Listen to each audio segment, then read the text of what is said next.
Temperatura običajno z višino pada, to pomeni, da višje kot se povzpnemo, hladneje je. A včasih pri vremenski napovedi slišimo, da je v višje ležečih krajih topleje kot v kotlinah. Ta vremenski pojav se večinoma pojavi v hladnejši polovici leta, ko se hladni zrak, ki je težji od toplega, v obliki megle zadržuje v dolinah in kotlinah, nad njim pa sije sonce.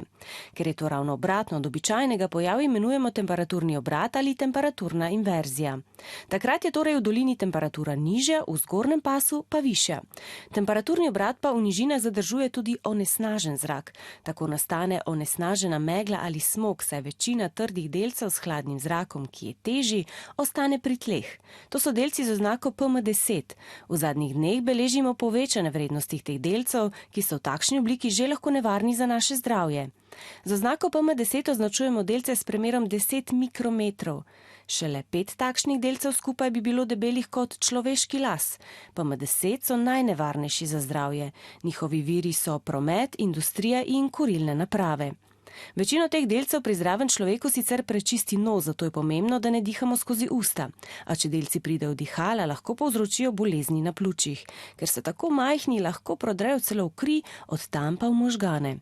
V mestih, ki so bolj onesnažena, strokovnjaki zato priporočajo, da se izogibamo prometnim cestam, če pa se na prostem ukvarjamo s športom, je to bolje početi v naravi.